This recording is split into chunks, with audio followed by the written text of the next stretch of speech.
In 1987, I was named the director of the New York Film Festival.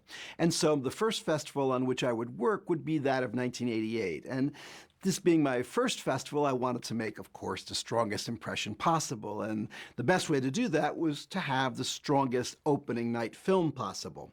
So that spring, I searched through lists and newspapers and whatever to see if I came up with something that could be my dream opening night for my first festival. And frankly, hadn't found anything yet when at Cannes that May, someone came and whispered in my ear that there was going to be a ultra-secret screening at a cinema, a little bit, off the beaten track, late at night, whatever, of the new Pedro Almodovar film, which had just been finished, and would I like to go? Well, I was already a great fan of Pedro's work, so I thought, sure, why not? And I went there, and within 10, 15, 20 minutes, I was absolutely sure that we had our opening night. Pedro had already made very significant films. What Have I Done to Deserve This? Law of Desire. But it's really with Women on the Verge of a Nervous Breakdown that everything came together. Not only his extraordinary screenplay, but his razor-sharp direction, the beautiful cinematography, art direction, editing, music, and of course, an amazing array of terrific performances by what had already become a sort of Almodovarian universe at that point. Ayer, esta mañana a mediodía, todavía era posible. Pero ahora ya es tarde. Hace ya 2 horas que es tarde. When we think about great performances, we're inevitably drawn to drama. It's rare that we think of a truly great performance in a comic film, but among the ones that I think we have to include would be that of Carmen Maura here. She is both the ringmaster of the circus and one of the acts, and the way that she goes back and forth between those roles is absolutely masterful. Now, why are women on the verge of a nervous breakdown? Simply because we men lie. We lie about where we're going, where we're coming from. We lie about what we're thinking, about what we're feeling. We lie about what we're going to do or what we have done.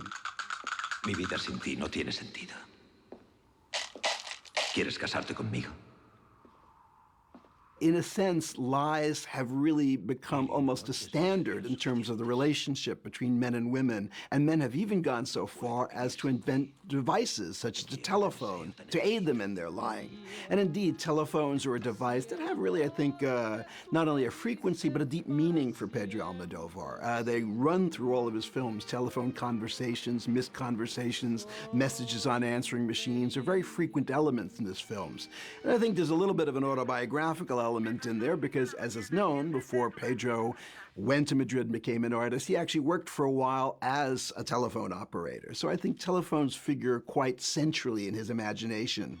Another device to aid this masculine lying is the whole technique of dubbing films, which is another very frequent theme that one finds in Pedro's work, of one voice replacing another, the kind of lie of the truthful image. So all of these things, I think, together lend themselves to this theme of lying, which is an important one in the film. And really, if you look at the film, every man lies. Even, for example, the Antonio Banderas character, who's a very sweet, lovable guy, the son of Yvonne, Pepa's lover. Even he abandons his fiancée, Marisa, once she's asleep, and seems to be falling in love with Candela. One sees perhaps the seeds of the Yvonne character already planted in his son. Ay, Carlo, por Dios, con el cuadro que hay enfrente, la policía, tu madre, tu novia.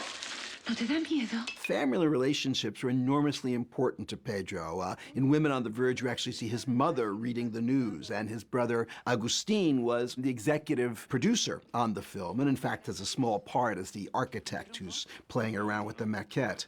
Pedro always has been very close to his family, and in a sense, the idea of family is very important. But again, it's not a traditional idea of family. Families can come in all sorts of shapes, sizes, sexualities, arrangements, whatever. It's wonderful, the scene in Women on the Verge when Pepa meets Antonio Banderas and adopts a kind of very maternal attitude towards him. It's kind of a wonderful connection that goes on between them, even though one would think traditionally there might be enmity or uncomfortableness. It's just the opposite. They feel close to each other because, of course, they both are sort of angry at the same person who happens to be the boy's father and her lover. So this idea of family creation is, I think, an important theme, and it's one that Pedro would go on to explore, I think, in even more detail in films such as All About My Mother and other films like that, where, again, these sort of makeshift but very real and very supportive families come together in quite unexpected ways. In the early 1960s, a group of Spanish directors, Carlos Saura, Victor Erice, a number of really wonderful filmmakers, began making work that was often very heavily coded. In other words, these were films that dealt with social and political issues, especially about the past, but did it often in a very metaphoric way. And that was really Spanish cinema, I would say, through the end of the Franco era. He dies in 75. It ends in 78 with the restitution of democracy. Almodovar really makes his first feature film in 1980, 2 years after that, and he's a very different generation. He's the absolute openness of meaning. Everything is on the table. Everything is out. People speak their minds. They reveal their souls in ways that would have been unthinkable to that previous generation. So I think in the 1980s you have a little bit of a shock between these two forms of Spanish cinema. And Almodovar, of course, was the prime example of that, and why he marked such a definite break with that earlier tradition of Spanish cinema. I know Pedro respects many of those films a great deal and respects those filmmakers, so it wasn't a question really of rejecting them. It was just creating a cinema that corresponded to a new era. You know, as much as their cinema corresponds to the Franco years, his cinema corresponds to the post-Franco years.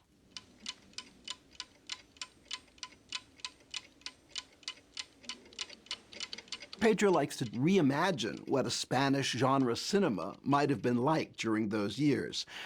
In a way, what he often does is put all sorts of references to films and to genre within one particular film, so that the film is more than just one genre, but a kind of amalgam of several. In this film, for example, we begin with the famous sequence from Johnny Guitar of Joan Crawford telling Sterling Hayden, "Tell me lies," which of course stands as almost a sort of motto for the entire film in terms of its relationship of men and lying. There are other sequences that evoke Hitchcock. The moment when Pepa sits in front of the building where her lover Yvonne lives, and we see the various windows in the building is, to me, clearly a reference to Hitchcock's great film, Rear Window. We even have a Miss Torso who's working out in one of the windows, as there is one also in the Hitchcock film. I often think of the sequence when the two women, Yvonne's wife and Pepa, both have glasses of gazpacho in their hand and wait to see who drinks first, as kind of the Spanish translation of the Western shootout, in a way. Who's going to really take the first sip and be knocked out by it? And if you go through the film, you see lots of different references that way. Indeed, the entire film could be thought of as a contemporary Spanish version of a screwball comedy. In many ways, it has that same kind of elements. First of all, it's a narrative of accumulation, like many screwball comedies are. You start off with Pep and Yvonne, then you add on Yvonne's wife, then you add on his son and the son's lover, then you add on Candela, and then you add on the policeman. That's a very kind of standard format for screwball comedies. The difference is that if we listen to Stanley Cavell and his great work on screwball comedy, so many screwball comedies are what you might call comedies of remarriage. They're really about couples that reaffirm their vows or actually get back together after being apart for a while. This film doesn't do that. This film is not about reaffirming vows, but if anything, it's about women declaring their independence. The final scene, I think, is extremely telling in this. Marisa has been knocked out by a barbiturate-coated gazpacho and has just woken up.